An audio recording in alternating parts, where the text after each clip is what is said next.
사무엘하 24장 18절에서 25절까지의 말씀입니다. 사무엘하 마지막 장 24장 18절에서 25절까지의 말씀을 우리가 다 같이 한 목소리로 읽겠습니다. 사무엘하 24장 18절에서 25절까지의 말씀입니다. 같이 읽겠습니다.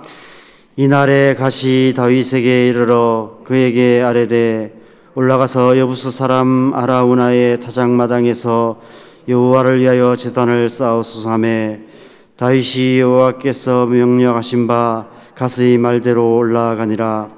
아라우나가 바라보다가 왕과 그의 부하들이 자기를 향하여 건너옴을 보고 나가서 왕 앞에서 얼굴을 땅에 대고 절하며 이르되 어찌하여 내 주 왕께서 종에게 임하시나이까 하니 다윗이 이르되 내게서 타작마당을 사서 여호와께 제단을 쌓아 백성에게 내리는 재앙을 그치게 하려 함이라 하는지라.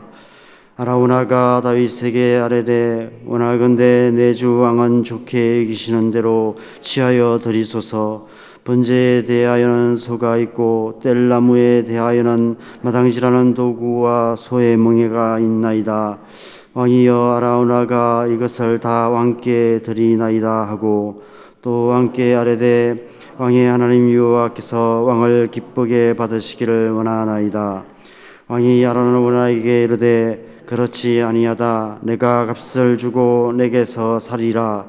값 없이는 내 하나님 여호와께 번제를 드리지 아니하리라 하고 다윗이 은 50세겔로 타작마당과 소를 사고 그곳에서 여호와를 위하여 제단을 쌓고 번제와 화목제를 드렸더니 이에 여호와께서 그 땅을 위한 다윗의 기도를 들으시매 이스라엘에게 내리는 재앙이 그쳤더라.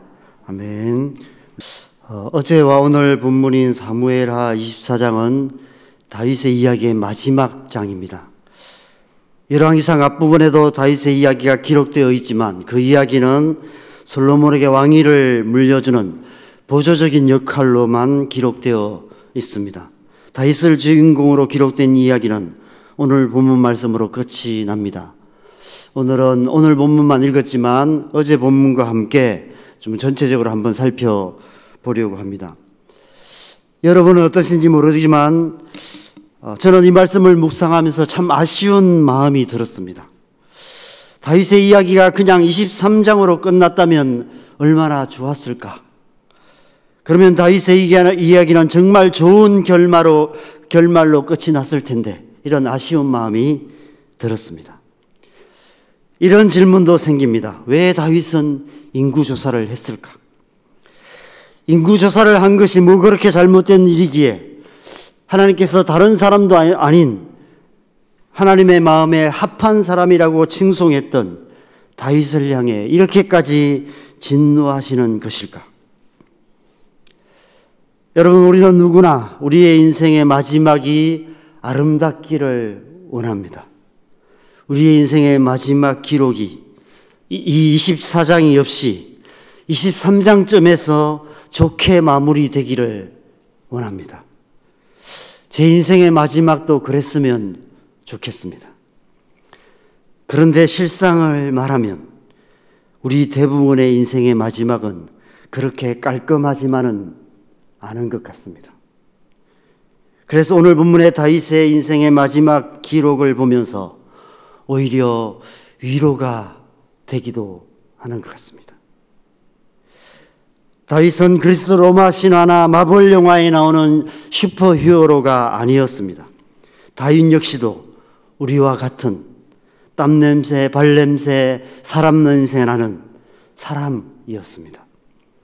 그래서 그 마음 속에도 깊이 감추어진 악하고 추악한 마음이 있을 수밖에 없었던 것 같습니다.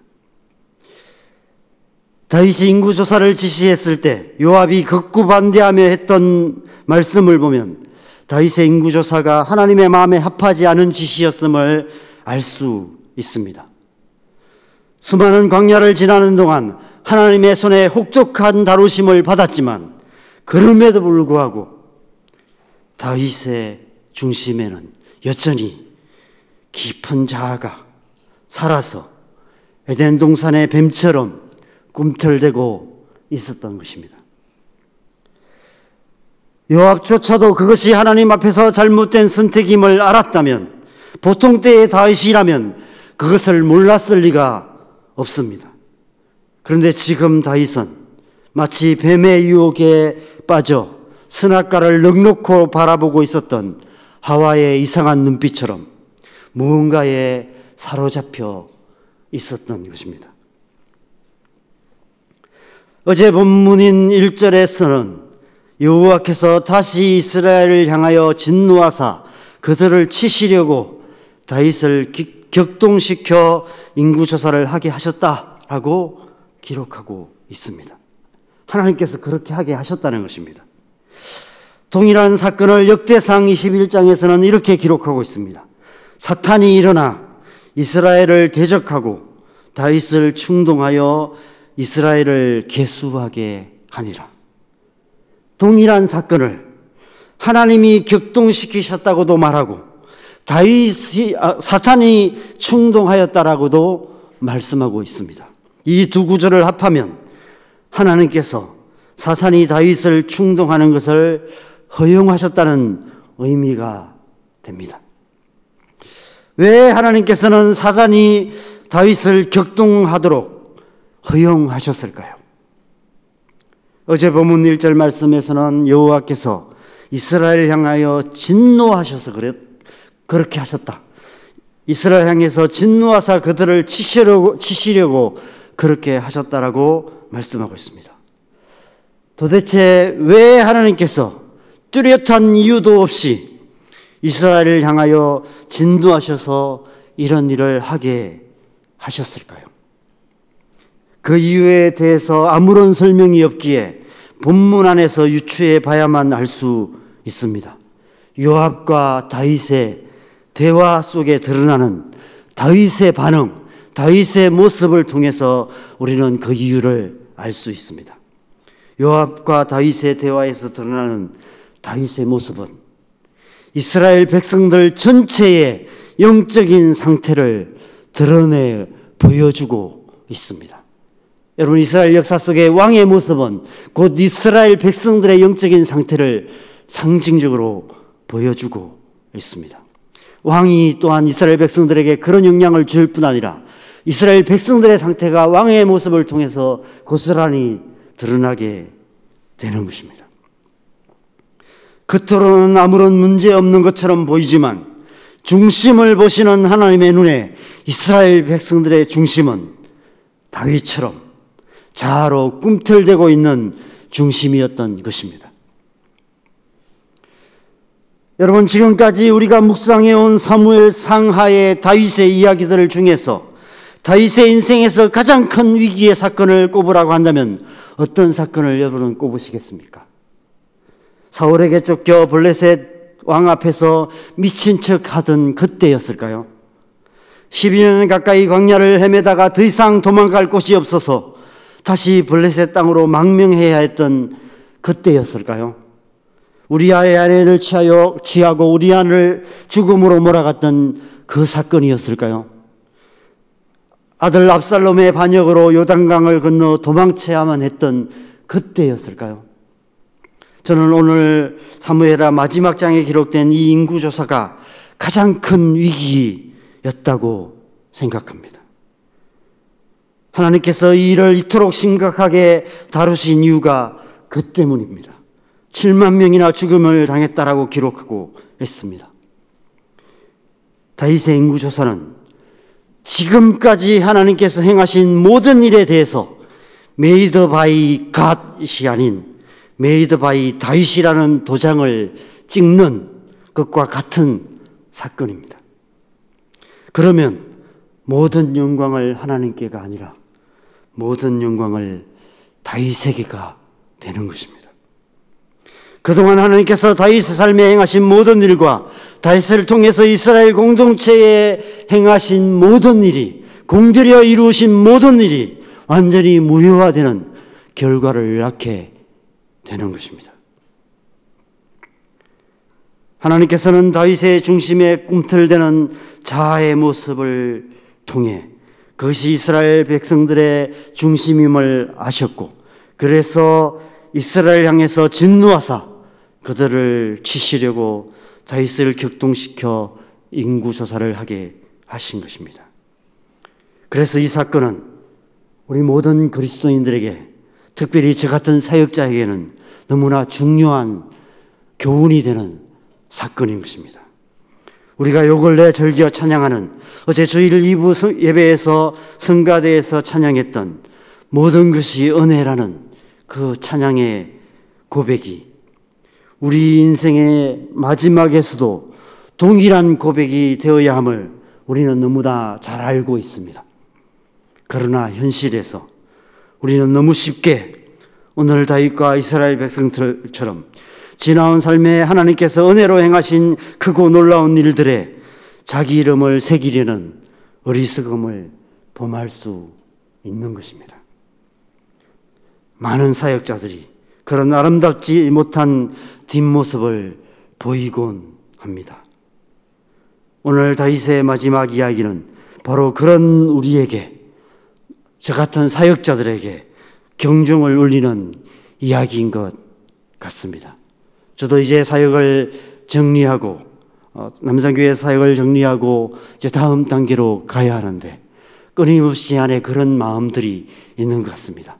지금까지 제가 어떻게 사역을 했는지, 어떤 평가를 받는지, 성도들이 저의 사역에 대해서 어떤 평가를 해주는지, 그런 것에 대해서 끊임없이 연연해하는 저의 모습을 보게 됩니다. 하나님께서 주신 은혜, 하나님께 은혜로 지금까지 저를 인도하셨다고 끊임없이 고백하지만 제 마음 깊은 곳에는 여전히 꿈틀대는 자아가 있는 것을 보게 되는 것입니다. 주의해야 한다.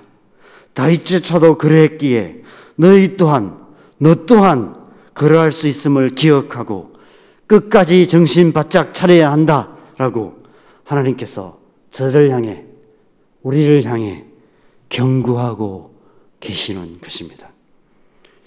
이 경고의 말씀을 귀담아 들으시는 저와 여러분 되시기를 바랍니다.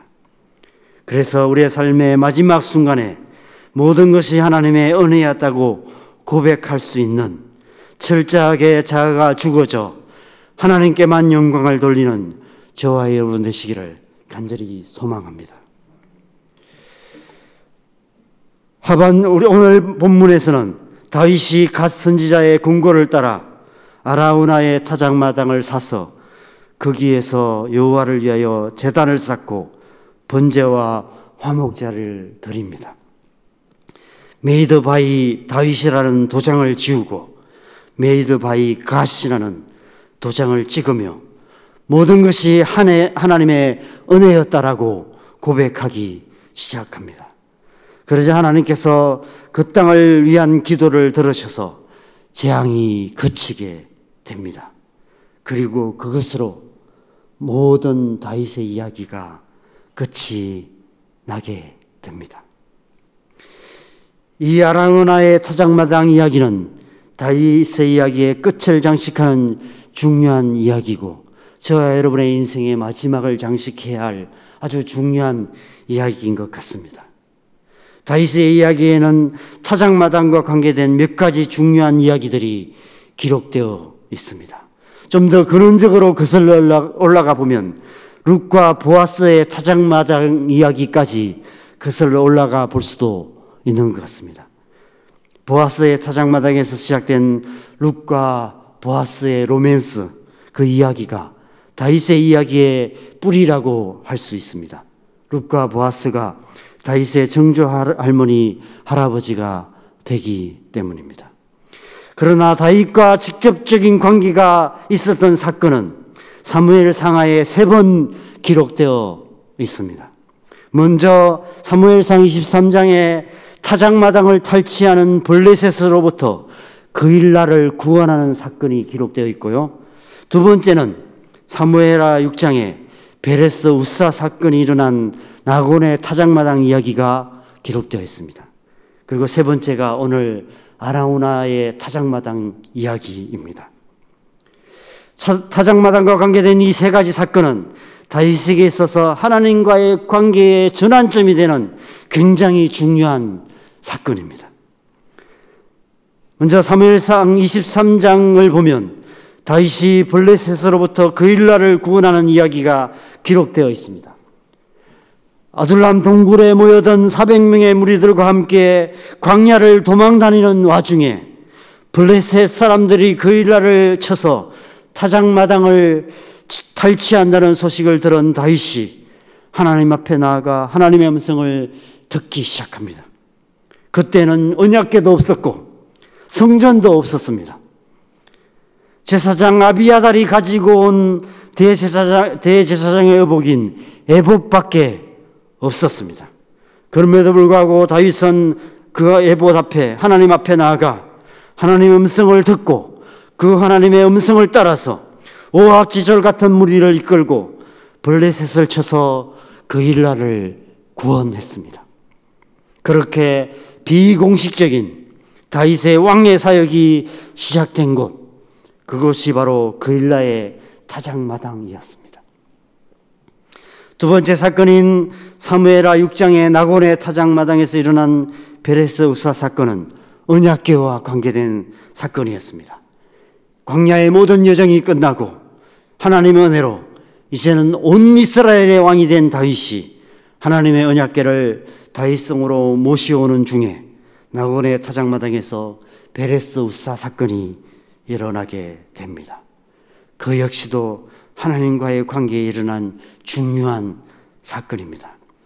하나님과의 바른 관계를 맺기 위해서는 목적만이 중요한 것이 아니라 그 방법까지도 거룩해야 함을 철저하게 배웠던 곳이 바로 나곤의 타작마당이었습니다. 그렇다면 오늘 아라우나의 타작마당은 하나님과의 관계에서 어떤 의미가 있을까요? 첫 번째 사건이 시작을 말하고 두 번째 나곤의 타작마당이 우리의 삶의 과정을 말한다면 아라우나의 타작마당은 끝까지 하나님과의 올바른 관계 안에 있어야 함을 의미하지 않을까, 이런 생각이 듭니다. 결론부터 말하면 나중에 이 아라우나의 타작마당에 솔로몬의 성전이 건축됩니다. 다윗이 자기와 이스라엘 백성들의 빗나간 중심을 철저하게 회개하며 여호와를 위하여 제단을 쌓고 번제와 화목제를 드림으로 재앙이 멈추게 되었던 아라우나의 타작마당이 성전의 터가 되는 것입니다. 그래서 역대상 22장에서는 다윗이 이 사건 이후에 곧바로 솔로몬을 통해 세워질 하나님의 성전 건축을 위해 필요한 모든 재료들을 준비하는 일이 기록되어 있습니다. 그런 의미에서 이 아라우나의 타작마당 이야기는 하나님의 성전의 틀을 닦는 중요한 사건이라고 할 수 있습니다. 아라우나의 타작마당이 솔로몬의 성전을 건축할 터로 준비되는 것은 곧 다윗의 중심이, 이스라엘 백성들의 중심이 성전의 터로 준비되어야 함을 의미하는 것입니다. 아라우나라는 이름의 뜻은 나는 기뻐 외치리라 라는 뜻입니다. 그것은 곧 우리의 중심이 오직 하나님 한 분만으로 기뻐하는 그런 중심이 되어야 함을 의미합니다. 우리 인생의 마지막에 우리의 중심이 그런 모습으로 준비되어야 하는 것이죠. 우리가 마지막 때 하나님 앞에 나아갔을 때 우리는 그런 중심, 그런 온전한 중심으로 하나님 앞에 나아가야 한다는 것입니다. 하나님께서 우리의 중심을 그러한 중심으로 준비시켜 주시기 위해서 우리 인생의 수많은 여정 속에서 수많은 환난과 고난을 허락하시고 우리를 연단하시고 우리를 갖고 다듬으셔서 우리가 예수 그리스도의 중심을 가진 온전한 사람이 되게 만들어 가신다는 것입니다. 다윗은 이 아라우나의 타작마당에서 이제 온전한 중심을 가진 하나님의 사람으로 준비되었던 것입니다. 그래서 다윗의 이야기가 끝이 나는 것입니다.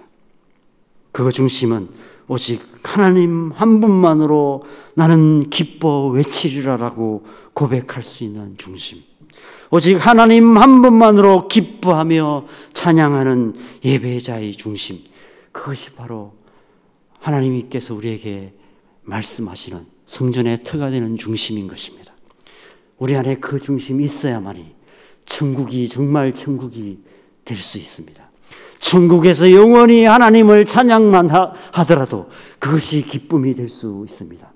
찬양이 10시간, 20시간 영원히 찬양만 한다 할지라도 그것이 기쁨이 되고 즐거움이 될 수 있습니다. 어제 형제님들이 안수 집사에서 준비했던 어제 저녁 때 찬양 예배가 집회가 있었습니다. 저는 솔직히 말씀드려서 큰 기대를 별로 안 했습니다. 우리 형제 집사님도 준비한다고 하지만 열심히 하시지만 그렇게 대단한 게 있을까 이런 생각들을 했습니다. 우리 형제님들이 안 들으셨으면 좋겠습니다, 이 설교. 그런데 정말 좋았습니다. 너무너무 좋았습니다. 1시간 반을 찬양을 했는데 나중에 제가 힘들어서 어제 제가 1부, 2부, 3부 설교를까지 하고 또 설교 끝나고 오늘 새벽 예배 준비하느라고 계속 의자에 앉아 있다가 5시부터 6시 반 넘어서까지 찬양하는데 마지막에 너무 힘들어서 제가 뒤에 앉았는데 더 했으면 좋겠다 이런 마음이 들 만큼 너무 좋았습니다. 어쩌면 천국은 영원히 이렇게 찬양만 하더라도 좋은 것이 아닐까 이런 생각이 듭니다. 천국이 되기 위해서는 우리 안에 오직 하나님 한 분만으로 기뻐하는 아라우나의 타작마당 같은 그런 중심이 준비되어야 하는 것이죠.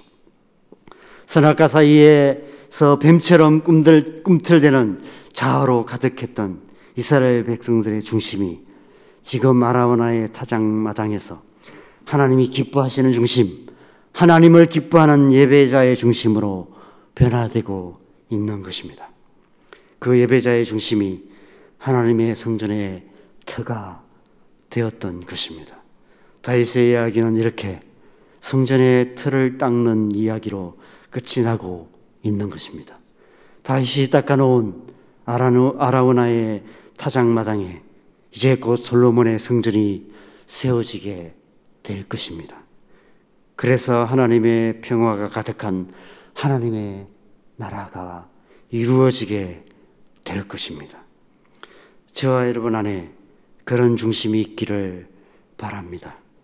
우리의 중심이 자아로 꿈틀대는 중심이 아니라 오직 하나님 한 분만을 기뻐 찬양하는 아라우나의 타작마당 같은 중심이 되기를 소망합니다. 그래서 우리 안에 하나님께서 충만하게 임재하셔서 우리의 삶 속에 모든 재앙들이 그치고 우리의 가정과 교회 안에 하나님의 평강이 다스리는 하나님의 나라가 이루어지기를 간절히 소망합니다. 그래서 이 땅에 임한 모든 재앙들이 그치고 이 땅에 하나님의 나라가 이루어지기를 간절히 소망합니다. 함께 기도하시겠습니다.